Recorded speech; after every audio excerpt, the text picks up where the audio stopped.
Meus irmãos, a graça e a paz do Senhor, Jesus no coração de cada um de vocês. A você que está nos assistindo, seja bem-vindo nesse domingo. Nós estamos numa série de mensagens chamada Pai Nosso, uma série de mensagens na oração do nosso Senhor Jesus Cristo. Mas hoje, de forma especial, nós vamos estar trazendo uma outra mensagem. E a partir do próximo domingo, nós vamos estar dando continuidade à nossa série do Pai Nosso com o tema provisão. Mas hoje eu quero convidar você a abrir a tua Bíblia, ou acessar a tua Bíblia, na carta do apóstolo Paulo à igreja de Roma, aos Romanos. Carta aos Romanos, uma carta maravilhosa, uma carta que tem um peso teológico, um peso doutrinário, muita informação que Paulo traz nessa carta, na área de teologia, de doutrina. E eu quero convidar vocês a abrir Romanos capítulo 15. E nós vamos ler, o nosso texto, ele se encontra a partir do verso 14. Paulo ele está concluindo aqui a sua mais extensa carta. É uma carta que tem um cunho muito teológico, porque Paulo, ao escrever a igreja que se encontra em Roma, Paulo está muito à vontade para falar. Paulo não está tratando de um problema específico, de algo específico. Então Paulo ele vai fazer uma exposição sobre salvação, né? Faz uma exposição gigante sobre a obra da salvação, a obra de Deus, a obra de Cristo na salvação do homem. E Paulo faz essa grande exposição. Você tem ali do capítulo 1 ao capítulo 11, então toda essa exposição teológica de forma muito profunda, o apóstolo Paulo faz isso. Você tem então uma exortação, uma parte de exortação, de Paulo exorta essa igreja a partir do capítulo 12 até o capítulo 15, verso 13. Mas agora a partir do capítulo, do verso 14 do capítulo 15, Paulo ele volta ao tema introdutório, ao desejo que ele tinha, logo no início da carta ele vai dizer desse desejo que ele tinha de se encontrar com essa igreja lá em Roma, de se encontrar com esses irmãos, de conhecer esses irmãos, porque essa igreja é uma igreja que não foi fundada pelo apóstolo Paulo, é uma das poucas igrejas do primeiro século, nesse período neotestamentário, em que o apóstolo Paulo ele não participou da fundação. Uma igreja gentílica, onde o apóstolo Paulo não participa dessa fundação, logo na capital do Império Romano, e a gente sabe toda essa geografia missional que Paulo fazia à medida que ele avançava em suas missões, em suas viagens missionárias. Paulo escolhia de forma geográfica, calculada, as grandes cidades. Paulo entendia que uma vez que o evangelho chegasse nessas grandes cidades, esse evangelho se espalharia nas cidades menores, nas cidades circunvizinhas, e assim era o planejamento missionário que Paulo tinha. Mas Paulo ainda não tinha chegado a Roma, mas Paulo já tinha notícias dessa igreja. E Paulo ele recobre aqui esse tema de voltar a se encontrar com essa igreja. E no verso 14 até o verso 21, a palavra de Deus diz assim, deixa eu compartilhar um pouco a palavra de Deus com vocês.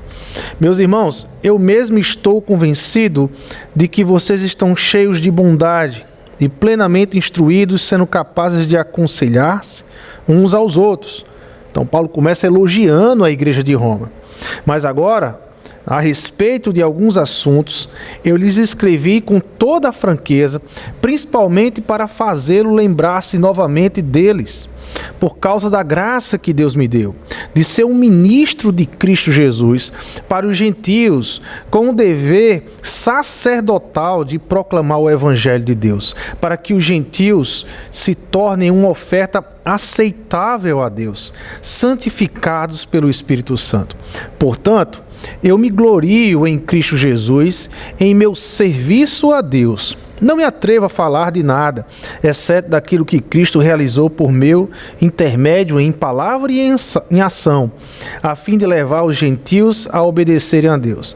Pelo poder de sinais e maravilhas e por meio do poder do Espírito de Deus, assim desde Jerusalém e arredores até o Ilírico, proclamei plenamente o Evangelho de Cristo. Sempre fiz questão de pregar o Evangelho onde Cristo ainda não era conhecido, de forma que não estivesse edificando sobre o alicerce de outro, mas antes, como está escrito, hão de vê-lo aqueles que não tinham ouvido falar dele, e o entenderão aqueles que não o haviam escutado. É por isso que muitas vezes fui impedido de chegar até vocês. Paulo ele conclui essa agenda explicando à igreja de Roma porque o apóstolo Paulo ele não tinha ainda se encontrado com essa igreja. Qual era o motivo? Que motivo tão sério, que motivo tão urgente era esse, que Paulo ainda não tinha se encontrado com essa igreja? Parece que havia um certo ranço da igreja de Roma, desses irmãos, por ser talvez a igreja da capital do império, de ser a grande cidade ali no Império Romano. Talvez houvesse algum ranço no coração desses irmãos, porque o apóstolo Paulo ainda não apareceu aqui. Porque Paulo, esse apóstolo que chega às notícias das suas viagens missionárias, do evangelho sendo pregado e espalhado no mundo gentílico, mas cadê esse apóstolo, cadê esse líder que não nos visita, que não chega aqui?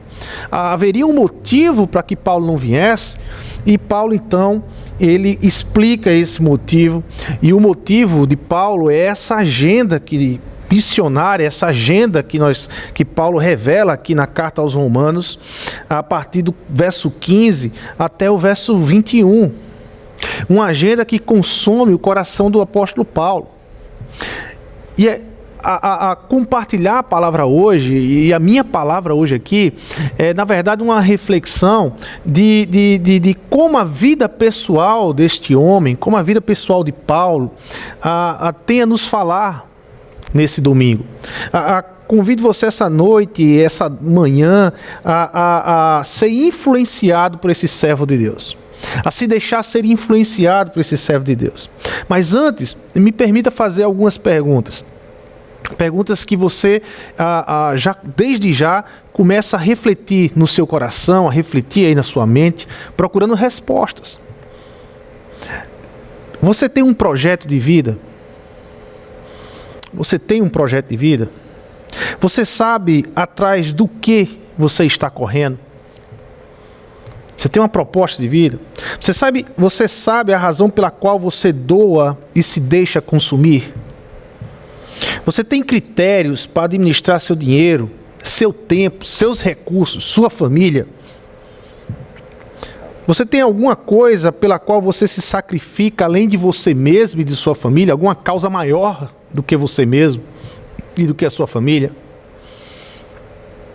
Qual é a adrenalina que faz você levantar na segunda-feira, porque hoje é domingo, e no domingo é aquele dia que nós chamamos de dia extraordinário, nos sentimos como um dia extraordinário, um dia para pensar em Deus, um dia para refletir, para ir para o culto, para louvores, mas logo chega a segunda-feira, terça, quarta, que são aqueles dias que nós olhamos como dias ordinários, comuns, a mesma coisa, entramos numa rotina na segunda-feira.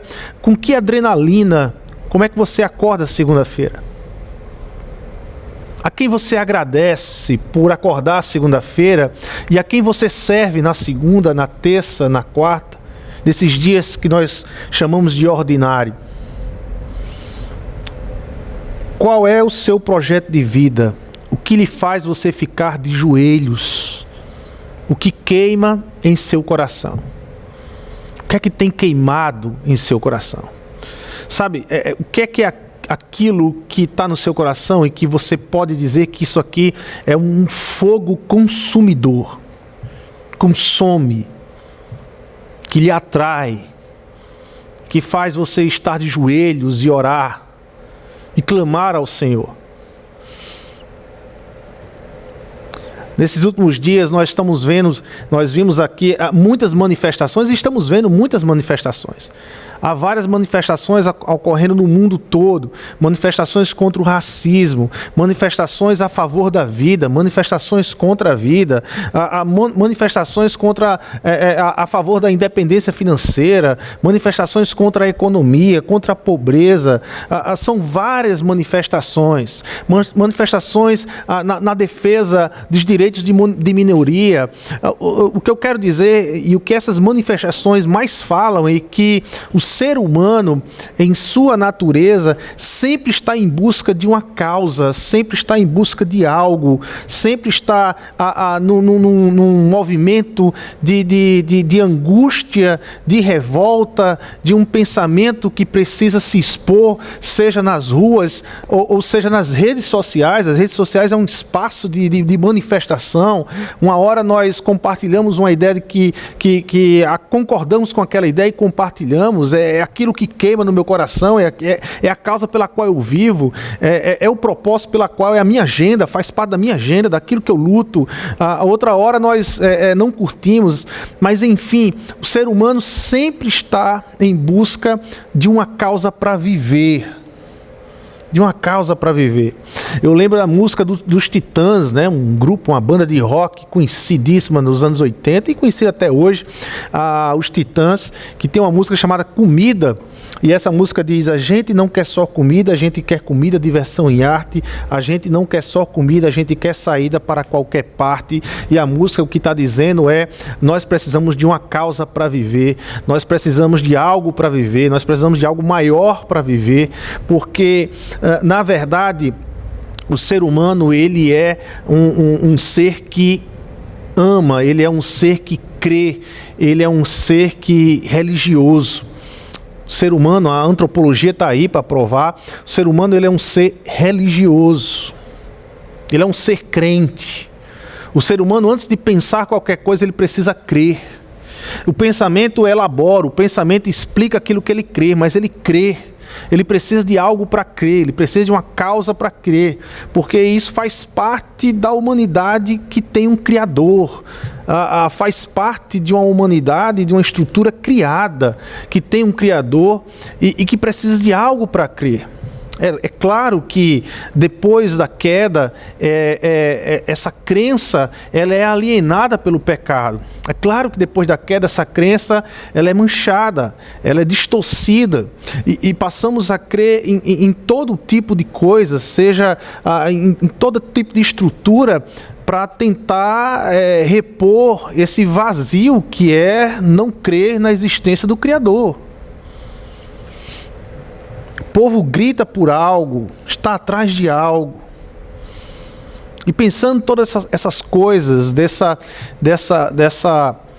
intenção humana de acreditar, de buscar uma causa para viver, se você perguntasse ao apóstolo Paulo se ele tem uma causa para viver, se você perguntasse ao apóstolo Paulo se ele tem um projeto de vida para viver, ele dizia: eu tenho um projeto de vida, e este projeto de vida está escrito aqui em Romanos capítulo 15, do verso 15 ao verso 21, esse texto que nós acabamos de ler. É o projeto de vida do apóstolo Paulo. Ele sai agora da igreja de Roma, ele tira a igreja de Roma como personagem aqui do texto, e agora ele vai para ele, explicar o porquê eu ainda não me encontrei com vocês. Então deixa eu falar um pouco em que eu estou envolvido, o que está me consumindo, qual é o meu projeto de vida, para eu explicar então por que eu ainda não me encontrei com vocês. Então Paulo ele começa elogiando a igreja de Roma, mas logo depois ele entra na sua agenda, naquilo que é a agenda do apóstolo Paulo. Eu não sei se vocês já pararam para refletir sobre isso, mas será que a agenda que nós estamos vivendo é a agenda de Deus? Será que a agenda que eu tenho construído na minha vida é a agenda de Deus? Será que a minha agenda ela tem se completado na agenda de Deus? Ela tem sido influenciada pela agenda de Deus? Será que na minha agenda, qual é o reino que tem consumido a minha vida? Por que reino eu tenho vivido? O reino de Deus ou o meu reino?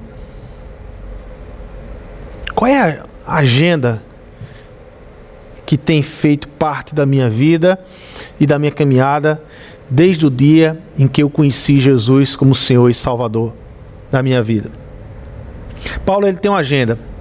No verso 16, e aqui eu quero mostrar 3 propósitos propósitos dessa agenda, 3 propostas da agenda do apóstolo Paulo. Verso 16, a parte A do verso 16, o apóstolo Paulo diz: de ser um ministro de Cristo Jesus, de ser um servo de Cristo Jesus. Algumas traduções têm de ser um servo em Cristo Jesus. Em primeiro lugar, Paulo sabia a quem servia. Paulo sabia a quem servia. Tem gente que serve à iniciativa privada, tem gente que serve ao dinheiro, tem gente que serve a partidos, tem gente que serve a ideologias. Tudo isso é muito bom, mas o cristão, ele tem que ter em mente de que ele serve a Cristo Jesus. Independente independente do meio, independente da porta que se abriu e dos meios que se abriram para abençoar a minha família, dos meios que se abriram para eu abençoar, eu preciso entender que eu sirvo a Cristo Jesus. A Cristo Jesus. Tem gente que serve ao futebol, né? O time perde e a pessoa fica triste, o coração triste, porque o time perdeu, né? Os jovens, adolescentes, às vezes se apegam a bandas, né? Principalmente essas bandas infantis juvenis que às vezes consomem o coração dos adolescentes. Você que trabalha com adolescente, você que é pai de adolescente, que está junto de adolescente, sabe como é que é isso.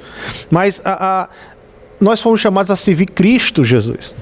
O apóstolo Paulo muito claramente diz: olha, eu sirvo a Cristo, eu sou um servo, um ministro de Cristo, eu estou no mundo para servir a Cristo. E a realidade de ser ministro de Cristo é a realidade de ser servo, de ser escravo. Muitas vezes essa palavra, a servo, em nosso meio hoje, ou chamar Jesus de Senhor em nosso meio hoje, reconhecer Jesus de Senhor, é mera formalidade. Mas o que o apóstolo Paulo está falando é que ele é escravo. Eu sou escravo. Não há muito direito com o escravo. O escravo está para servir. E na verdade você pode até dizer assim: mas Deus veio nos libertar, e Ele nos libertou para servir a Cristo. Porque antes de Cristo em nossas vidas, nós servimos a uma outra estrutura. Nós servimos a alguém porque nós servimos. Mas quando Cristo entrou em nossas vidas, nós passamos a servir Cristo Jesus. Cristo Jesus. Ser servo de Cristo. Jesus como uma realidade final. Jesus como uma realidade fim. Jesus que começa uma nova vida em nós, mas é a realidade fim de todas as coisas. Servir a Cristo é ter isso em mente. Na minha relação, no meu casamento, eu entender que o meu casamento, a realidade final é que glorifique a Cristo. Que nas minhas ações e nas minhas práticas com a minha esposa, aquilo glorifica a Cristo, aquilo seja um serviço para Cristo também.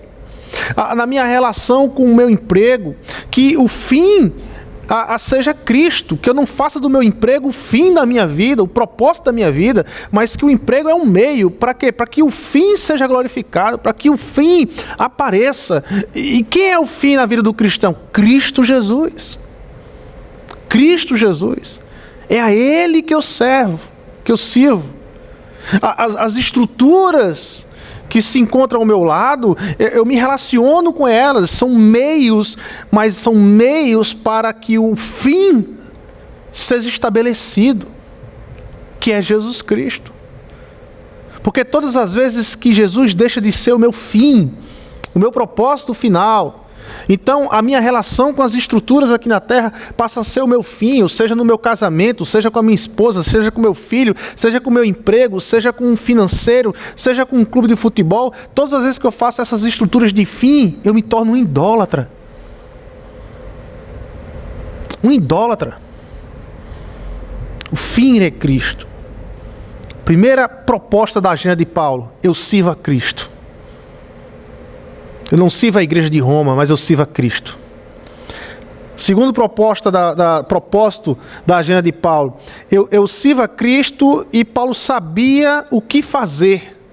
Paulo sabia como servir.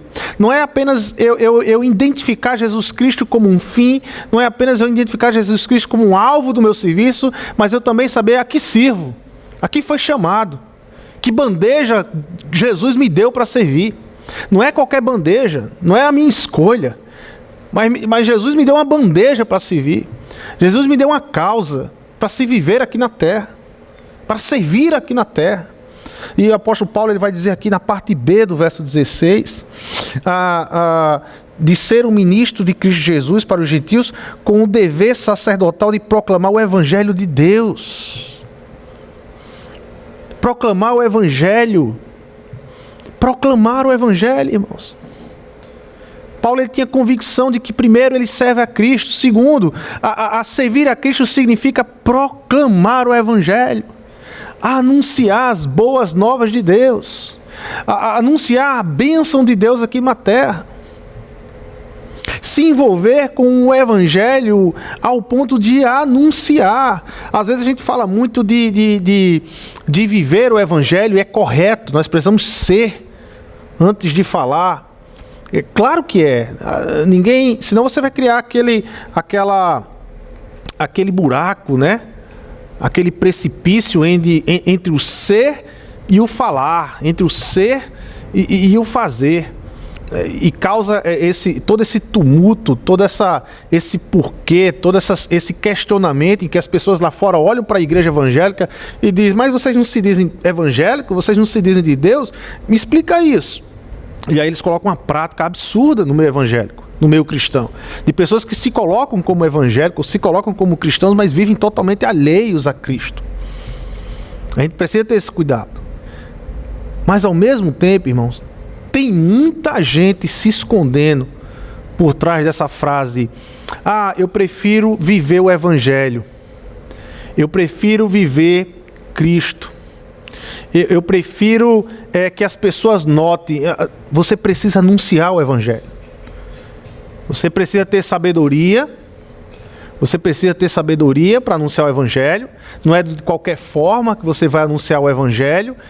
Você precisa ser obediente aos regimentos da sua empresa, da sua escola, do local onde você está. Porém, você precisa anunciar o evangelho. Com sabedoria, com criatividade, você precisa anunciar o evangelho. E aí, talvez seja, não sei se é, mas talvez seja a sua dificuldade. Anunciar o evangelho, eu tenho dificuldade porque eu não conheço bem o evangelho. Portanto, se entregar a obra de Jesus, carregar a bandeja que Jesus nos deu, significa voltarmos para a Bíblia. E na Bíblia conhecermos o evangelho. Ou seja, o coração do cristão está ligado com a palavra de Deus. Eu preciso compreender esse evangelho que sai das Escrituras. Eu preciso compreender o evangelho que sai das Escrituras. Por quê? Porque o Senhor que me salvou, o Rei que me chamou a servi-lo, me deu o evangelho para servir. Me deu o evangelho como instrumento de serviço. A pergunta é: para que Cristo lhe colocou naquele lugar, meu? Porque Cristo abriu a porta de uma universidade, de um concurso, de uma empresa, permitiu você ser um empresário, permitiu você ser um universitário, permitiu você estar servindo numa empresa, permitiu você ser dona de casa e ter um tempo mais em casa e cuidar do lar, permitiu que você servisse em alguma área, realizasse algum ofício. Por quê? Para quê? Será que é só para o seu sustento? Será que não tem uma proposta missional nisso? Onde o Rei lhe deu o evangelho para você carregar como bandeja, como serviço, como proposta de serviço às pessoas? Lembre-se disso. Eu e você, nós somos missionários do Senhor. Nós somos chamados para a missão. E aonde Deus nos levar, e aonde nós chegarmos, ali chegou o evangelho e chegou então a missão. E eu tenho um desafio de proclamar o evangelho naquele lugar. Aonde Deus me colocar. É esse desafio de vida que eu tenho. De me relacionar com as pessoas que não conhecem o evangelho, intencionalmente, para proclamar o evangelho. De que forma? Seja criativo.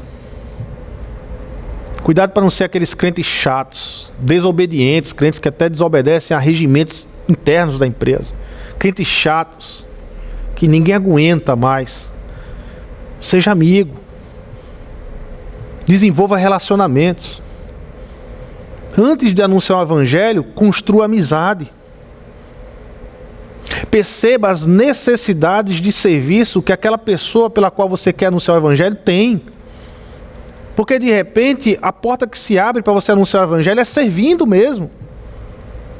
É conhecendo as necessidades de serviço e servindo, abençoando.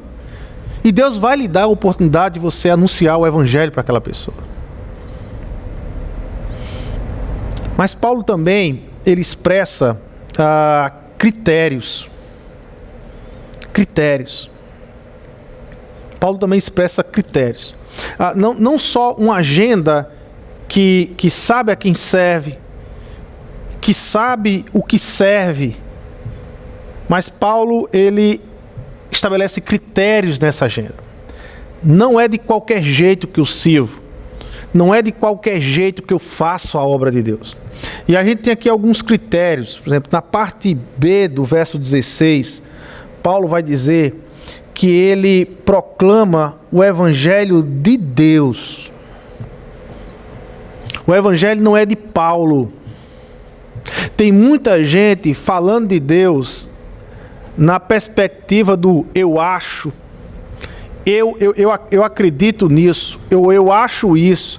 A Bíblia não tem achismo. É a palavra de Deus. O evangelho que vem de Deus, não vem de Paulo. Paulo, ele é apenas um canal. Paulo, ele apenas absorve esse evangelho e transborda esse evangelho para outro. Eu preciso ter cuidado com isso. E mais uma vez, ter cuidado com o que eu falo, ter cuidado com o evangelho, com o que eu ensino, significa voltar para as Escrituras. Eu preciso ler a Bíblia. Ou eu preciso, na tecnologia de hoje, eu não gosto de ler, pastor, eu tenho dificuldade de leitura, mas hoje você tem a Bíblia em áudio. Você pode ouvir a Bíblia, meu irmão. No seu celular. Sabe que a gente usa o celular para tudo. O celular faz tudo hoje, usamos o celular para tudo. Tá aí uma coisa boa. Tá lá no seu celular, baixa o aplicativo e escuta a Bíblia. Tira 20 minutos, 10, 15, 20 minutos para ouvir a Bíblia. Escolhe lá um texto da Bíblia, um livro da Bíblia, e começa a ouvir esse livro e começa a Deus falar no seu coração. Porque o Evangelho de Deus, ele sai das Escrituras. O Evangelho de Deus não é um Evangelho que defende os meus interesses, mas os interesses de Deus. O Evangelho de Deus é que transforma o homem insensato a um homem sensato. É o Evangelho de Deus que muda um coração rancoroso para um coração que começa a experimentar o amor. A aceitação do amor de Deus. Sai do Evangelho de Deus aquilo que transforma o homem, que faz com que o homem perdoe e que seja perdoado. Sai do Evangelho de Deus o poder que faz com que eu confesse os meus pecados e reconheça que sou limitado, pecador e preciso confessar os meus pecados diante de Deus. Quebrando, como um machado quebra uma parede, uma porta de vidro, quebrando a minha arrogância. Mas é o Evangelho de Deus. Por isso, às vezes, a gente olha para tantas estruturas que se dizem cristãos, ou para tantos líderes que se dizem cristãos, para tantas pessoas que se colocam como cristãs, e a gente não vê mudança nenhuma, forma de mudança nenhuma. E a gente fica, meu Deus, então é isso? Não, porque isso não é o Evangelho de Deus. Porque muitas vezes o que está se lendo e o que está se pregando não é o Evangelho de Deus. E não tem mudança, porque qualquer outro evangelho é incapaz de transformar o homem. Qualquer outra boa notícia é capaz de transformar o homem de dentro para fora. Mas o evangelho de Deus é capaz de transformar o homem. Um segundo princípio, que a vida daqueles que recebem o evangelho através de mim, ela precisa ser agradável a Deus. Olha o que o apóstolo Paulo vai falar aqui na parte B do verso 16. Para que os gentios, proclamar o evangelho de Deus, para que os gentios se tornem uma oferta aceitável a Deus, santificados pelo Espírito Santo. Talvez aqui seja um dos pontos em que a igreja do Senhor talvez mais tem falhado nesses últimos tempos. Discipulado. Uma vez que eu anuncio o evangelho e aquela pessoa compreende e recebe o evangelho como palavra de Deus, por meio da fé recebe Cristo como Senhor e Salvador, agora o meu dever é acompanhar aquela pessoa, é ensinar, é cuidar, é tratar o coração, que deve vir cheio às vezes de mazelas, cheio de cargas do mundo, do antigo, a antiga vida, do antigo evangelho a qual eles serviam. Mas agora, no evangelho de Deus, uma vez aceitado, eu preciso acompanhar essa pessoa. Porque o apóstolo Paulo está dizendo aqui, olha, para que se torne aceitável a Deus, santificado pelo Espírito Santo. Eu não visitei vocês da igreja de Roma porque eu tenho anunciado o evangelho para gentios, para gente não judeu. Eu ainda não fui a Roma porque é muita gente que não conhece o evangelho de Deus. E eu tenho anunciado, e à medida que essas pessoas têm compreendido o evangelho, têm aceitado o evangelho, têm aceitado Jesus como Senhor e Salvador das suas vidas, eu agora tenho um trabalho de cuidar, de preparar essas pessoas, de caminhar com essas pessoas, de ensinar essas pessoas, de orar com elas, de ouvir suas lutas, as suas dificuldades, de investir tempo na vida dessas pessoas. Paulo ele não se importava com números, mas com vidas. Não eram os números mais importantes do que a transformação de uma vida. Não é pregar o evangelho atrás de alcançar multidões, mas é pregar o evangelho para ver discípulos de Jesus. É pregar o evangelho para experimentar pessoas sendo transformadas pelo evangelho. E isso requer investimento e tempo. Em terceiro lugar, Paulo sabe que a força não é dele e nem a capacidade é dele. Versos 18 e 19. Não me atrevo a falar de nada exceto daquilo que Cristo realizou por meu intermédio em palavra e em ação, a fim de levar os gentios a obedecerem a Deus, pelo poder de sinais e maravilhas e por meio do poder do Espírito de Deus. Não era Paulo o poder, não era a capacidade de Paulo, não era a força de Paulo, não era a eloquência de Paulo, não era nem o conhecimento de Paulo que ele tinha profundo do Evangelho, mas era o poder do Espírito Santo, que agia em tudo isso e fazia convergir para Deus e para o reino de Deus aqueles que nasciam novamente, que eram alcançados por esse Evangelho. Que para o apóstolo Paulo, como ele diz no início da sua carta aos Romanos, é o poder de Deus. Por que o poder de Deus? Porque o Evangelho era uma mensagem totalmente absurda para o judeu. Era totalmente louca para o grego, para a mentalidade grega. O Evangelho não se faz sentido para quem quer viver uma vida autônoma. O Evangelho não se faz sentido para quem quer viver uma vida de libertinagem. O Evangelho não se faz sentido para quem quer viver uma vida moralista, egocêntrica. Não faz sentido. Mas o que Paulo ele experimentava é que ao anunciar o Evangelho, as pessoas se convertiam, se quebrantavam, procurava a ele dizer, olha, eu creio nisso que você falou, eu creio em Jesus Cristo, ele faz sentido, isso que você falou faz sentido na minha vida, agora eu entendo tudo, agora eu estou compreendendo a realidade. E Paulo ele observava essas pessoas de mentalidade gregas e judeus se convertendo pelo Evangelho, e Paulo então ele vai chegar à conclusão, o Evangelho só pode ser o poder de Deus aqui na terra. É uma ação que eu não tenho como explicar. Eu só tenho como viver e como proclamar. Paulo ele sabia que dependia dos joelhos de Deus e da ação de Deus. Não se envolva com o evangelho se você não quer ficar de joelhos, meu irmão. Eu convido a você a se envolver na missão, no evangelho. Eu convido você a se envolver no poder de Deus, mas dependa dele. Nada vai ser pela sua força e capacidade, mas é pelo poder de Deus. É Deus que vai abrir as portas. É Deus que vai lhe dar gente para você proclamar o evangelho. É Deus que vai lhe dar direcionamento, criatividade, inteligência para você proclamar o evangelho. É Deus que abre as portas. É Deus que lhe abençoa. E em quarto lugar, Paulo sabia qual era o seu campo de atuação. Paulo ele vai dizer, olha, eu não prego aonde o evangelho já foi pregado. Eu não prego quem já tem o evangelho. Não é porque Paulo não amava, mas quem já recebeu o evangelho tem o Espírito Santo de Deus, tem a palavra de Deus, tem a igreja local, está muito bem. Então, olha, eu não prego para essas pessoas, eu prego para quem não conhece o evangelho.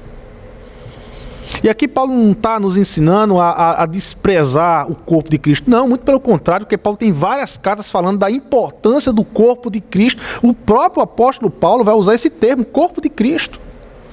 É ele que cunha esse termo, corpo de Cristo. Olha para a igreja e o vê como corpo que se edifica, que cresce, que tem comunhão, que abençoa. Mas a ideia do apóstolo Paulo aqui é que a igreja ela tem uma missão e ela precisa viver intencionalmente aqui na terra.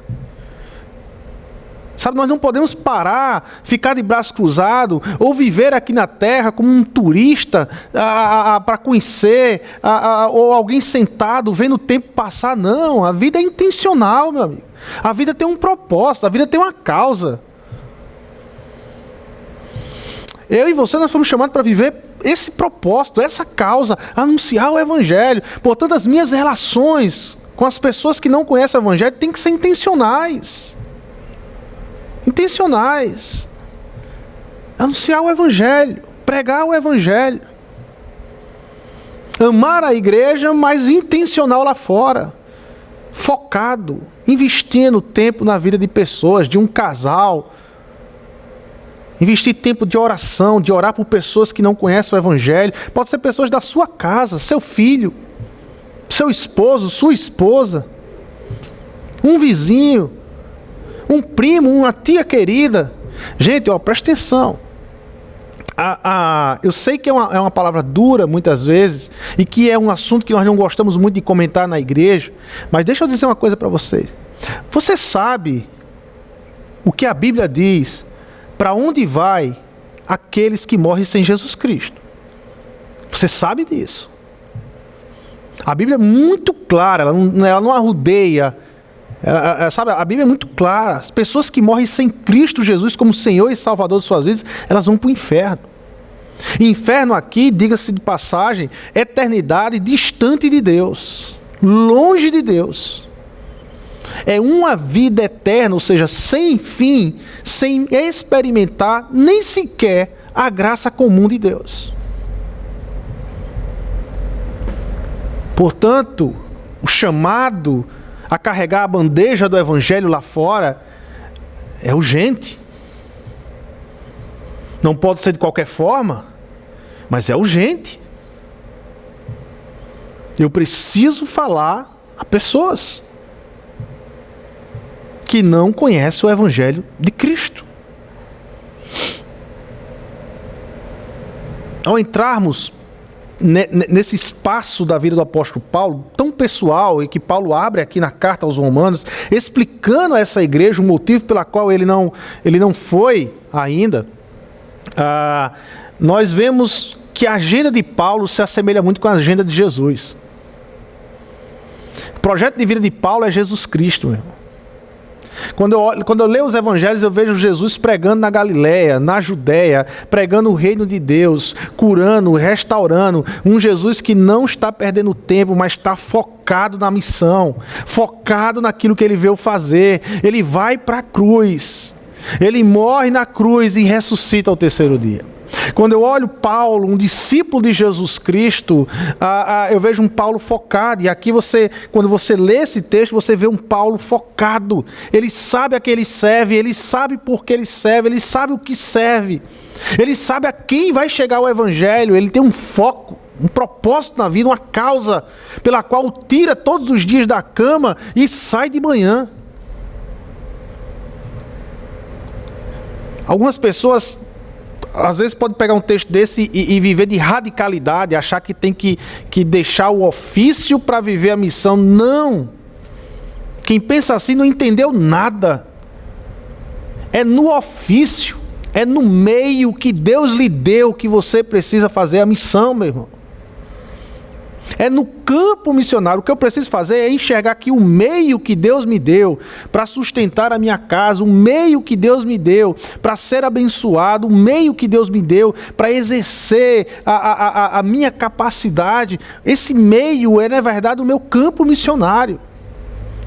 Seja na universidade, seja no hospital, seja no escritório de advocacia, seja dando aula, é o seu campo missionário. Use seu campo missionário. Tenha criatividade no seu campo missionário. Tenha foco. Sabe a quem você serve no seu campo missionário. Você sabe que é o Evangelho que em algum momento você precisa não só viver, mas proclamar nesse campo missionário. A uma pessoa, a um casal, a alguém que você percebe essa proximidade, onde Deus está atuando, onde você está de joelho orando por essa causa. Essa atmosfera que arde e queima no coração daqueles que estão querendo o tempo todo viver reino de Deus. Que estão na expectativa desse reino abrir aqui na terra.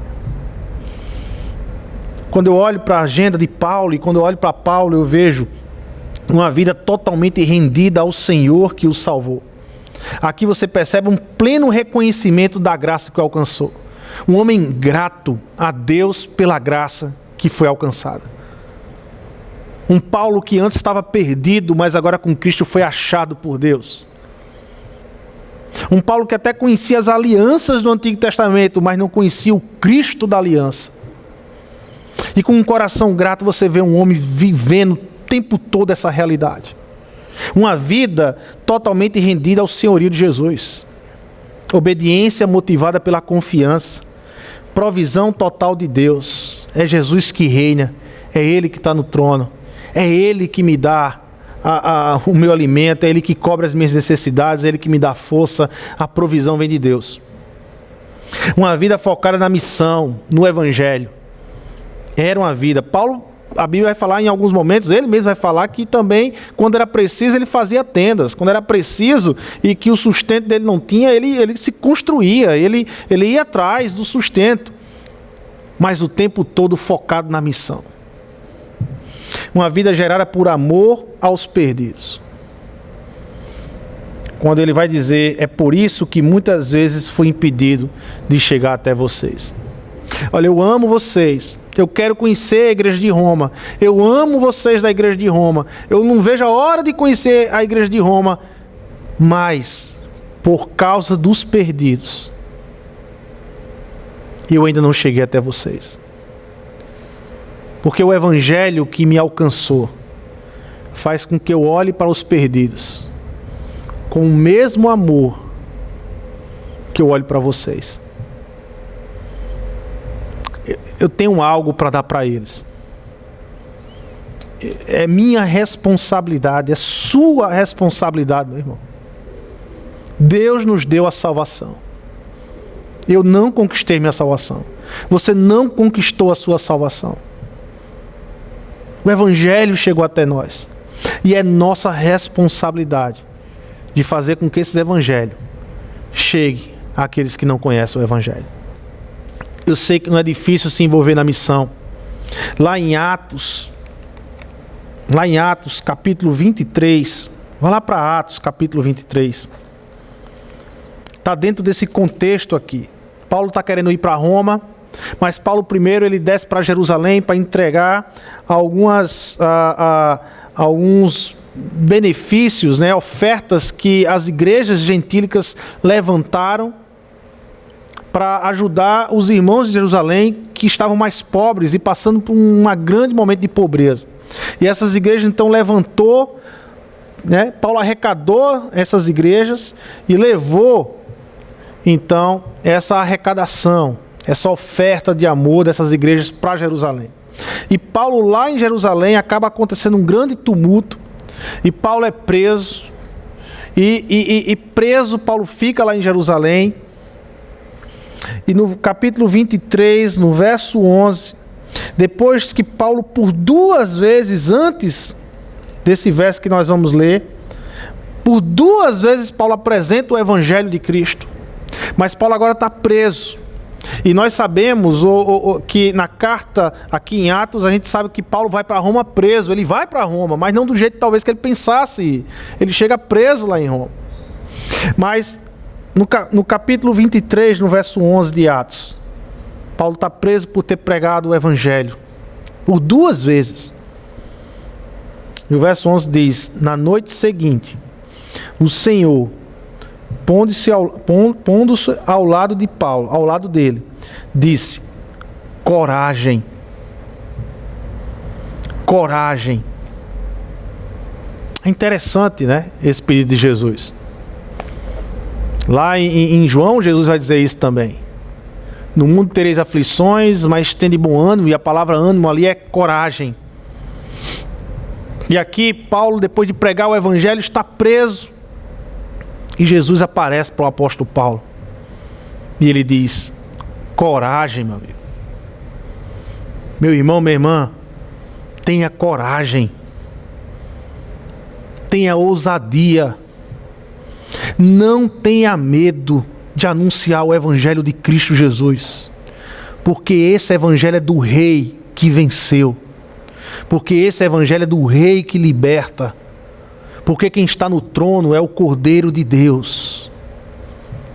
Não tenha medo. Não existe nenhuma estrutura aqui na terra que seja maior ou que tenha mais poder do que o dono do evangelho que eu e você pregamos. Portanto, coragem, meu irmão. Coragem. Que Deus nos encha de coragem a viver o evangelho. Que o amor de Deus e Pai, que a graça do nosso Senhor Jesus Cristo e a comunhão do Santo Espírito e a consolação nos dê coragem a vivermos a agenda de Deus, a termos como projeto de vida o nosso Senhor Jesus Cristo. Amém e amém.